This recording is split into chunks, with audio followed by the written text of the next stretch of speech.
Welcome back to Comics with Drew. I'm Drew, and it's another Drew Hates on a Comic.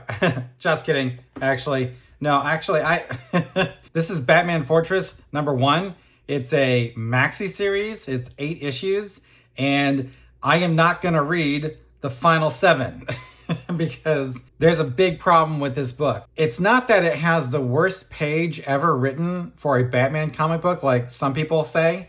It's that the comic is another example of writers using established characters as their personal sock puppets. And that's a big problem. Like I said, Batman Fortress #1, and it's written by Gary Whitta and drawn by Derek Robertson, and it's colored by Diego Rodriguez. Now, the problem with the book is not the story, okay? The story in and of itself is fine. It's not really that amazing as far as I can tell. The setup doesn't really lead me to think that this is going to be some kind of groundbreaking book. The problem lies in how Gary does not appear to be able to separate his personal viewpoints from what Batman or Bruce Wayne would do in a particular situation.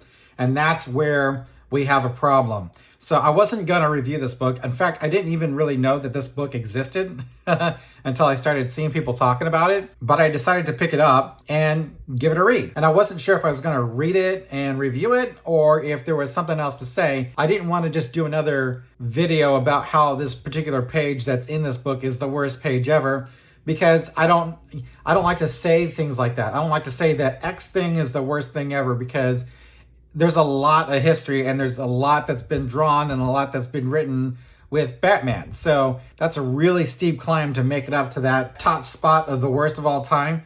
But, maybe it does. So before I get too far into it, let's go ahead and talk about the setup. The setup is, it's a typical night in Gotham, and there is a blackout. And it's a blackout all over the city. All of the electronics are down, except for, the Bat Cave, because apparently it's got a reactor, a nuclear reactor that they're using to power things. That's the new one. And they have access to the internet because they've got satellites. So these are all things that super wealthy Bruce Wayne can afford to have, and keeps the show rolling when things go south as far as the power grid is concerned. So that's how the book opens. We're in the middle of this blackout, and then you've got some burglars that are breaking into Wayne Manor, and then Bruce and Alfred show up and they dispense with the burglars, and then they start figuring out what's going on. Meanwhile, the GCPD doesn't have radios and they can't figure out how to communicate, and Gordon rigs some batteries up to the bat signal, and then they send the bat signal out. Batman shows up, and then it turns out that all the criminals are escaped from Arkham, and it's just a real bad situation. So Batman basically decides that he's going to go find all the big criminals and then take care of those. And then he's going to call the Justice League to get together to find out why there's a blackout, which apparently extends way beyond Gotham and is covering the entire planet.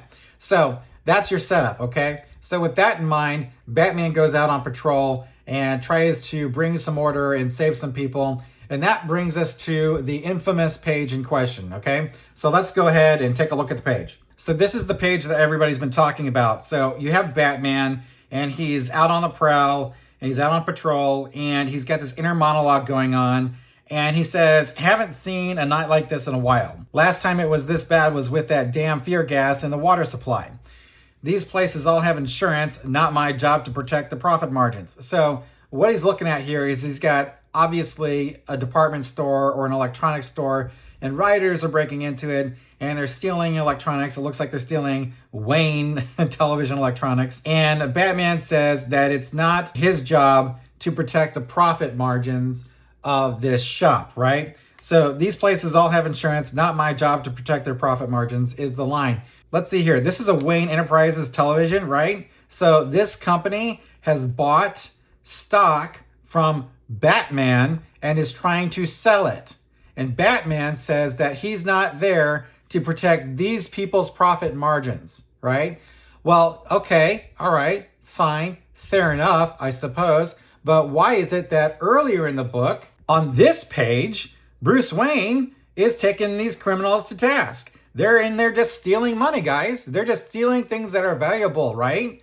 And they're not hurting anybody. I am sure that insurance covers all of this for Bruce. But here, Bruce, like, any good socialist, Bruce wants his stuff. Bruce wants to have his stuff. And you can't take Bruce's stuff. But here, you can take other people's stuff. And that's the problem with the book. This is the problem when you have a writer, Gary Whitta in this case, who can't separate his 6th grade political opinions and economic opinions from the art that he's writing. And that hurts the comic. It hurts the book. It ultimately hurts DC. And I want to bring another point out. There is not a single bite of food that Gary Whitta has put inside of his mouth that someone did not pay for that was produced for the reason of getting a profit. If you don't understand this, you devolve into these idiotic arguments that people engage with on social media and in fantasy lands, all right? So that's just for starters. The big problem here, from the perspective of a Batman reader, is that this is not what Batman does. Batman does not overlook some crimes because they don't necessarily go against his personal political beliefs. Furthermore, Bruce Wayne doesn't have these kind of political beliefs. Bruce Wayne has never had these kind of political beliefs. Bruce Wayne has always been about law and order and trying to uphold the law and protect people that need protecting. So this shop here, this isn't like Best Buy here or something. This isn't like Walmart. We don't know. All it says is Big B something, right? And it's a small little shop and they're breaking in. This is probably a family-owned business. And these poor people are going to have to shut down. They're going to have to send all their employees home, and they're going to have to not pay them, and they're going to have to file an insurance claim, and they're going to be shut down for at least a week, at the bare minimum, maybe even a month. And Batman here doesn't seem to give a shit about them. Well, guess what, Gary? That's not what Batman does. That's not the way Batman operates, and you should not be writing a Batman comic book if this is what you're going to do. We have got to stop with putting people on comics who cannot separate their personal opinions from the work that they're doing.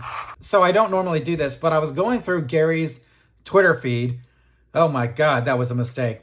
And Gary, and again, I don't begrudge Gary's personal political opinions, right? He's free to have them. Everybody is free to believe what they want to believe. There's nothing wrong with that. But when you are writing a product, a book, something that basically is for hire, when you're doing something like that, you have a responsibility to respect the character and respect the character's values. And it doesn't matter what you personally feel about things.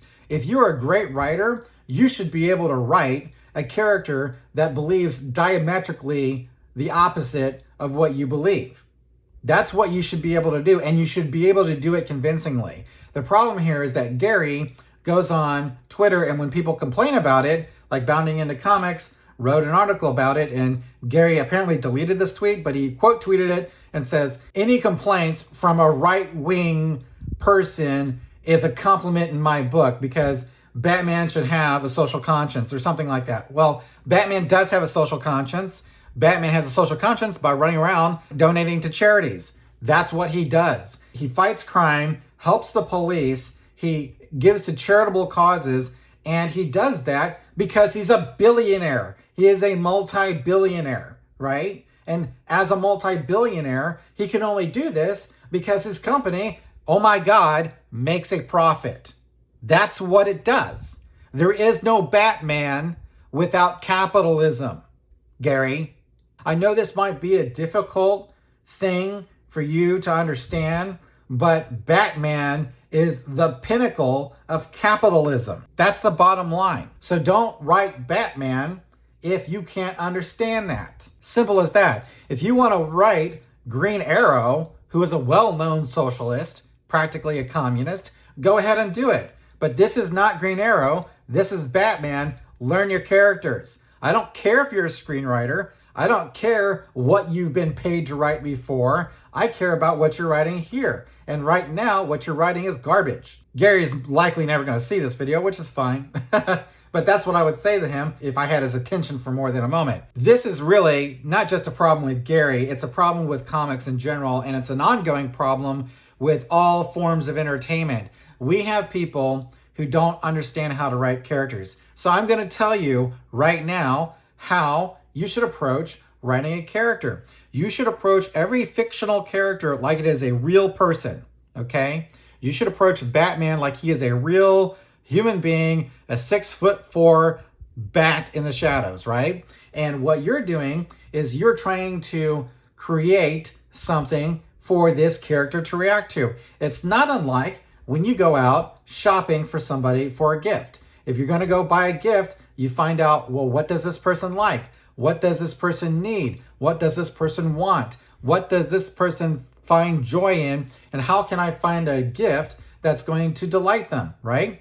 And the fun part about that is when you give them that gift, seeing their reaction to what you give to them. Now, that's kind of like what a writer should be doing with a character, although it's not really a gift so much, it's more a gift for the reader. So the writer should be shopping for an idea for the character to put the character into that situation, and the character then has something to show what makes that character shine. That's the gift to the character, and that's what writers should be doing. And when you actually take characters like this, in this situation, and turn them into little personal sock puppets for whatever you want to say, you are defeating your entire purpose for actually having a job.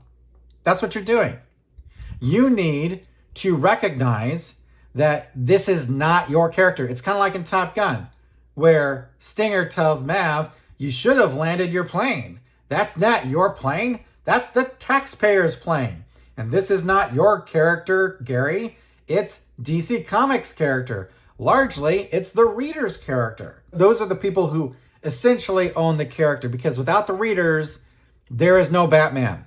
Without the readers paying money, in this case, $4 for this book, making a profit, Gary, then there is no job for you. So, respect the readers, respect the character, and do something that's timeless. Nobody is going to look back 20 years from now and say, oh my gosh, remember when Gary wrote Batman as a proto-socialist? Wow, that was awesome. No one's ever going to say that, Gary. So don't do it, okay? Do something that people are going to remember you for. The great stories that people remember about Batman, about like Alan Moore or Frank Miller, are not political stories. They're great stories that show us why the character is so excellent, why the character is so much fun to read. That's what those authors are doing with the character, and that's why they are famous. That is why they are the giants. So if you're an aspiring writer, you should be writing much like that, in that kind of vein, where you're thinking about, what can I do that is a timeless story? When you drag this character into current events, you're destroying the entire opportunity that you have to leave a lasting mark on the legacy of Batman and have your work stand the test of time. So, Batman Fortress, the art is, it's all right. The writing is bad. And it's bad because of the fact that Gary doesn't understand the character. The book is inconsistent with the motivations of Bruce Wayne. He's schizophrenic, essentially, in the way that he approaches things. The coloring is fine. I cannot recommend this book. This book is a terrible book. And, you know, you're going to see people out there saying, oh, it's such a great book.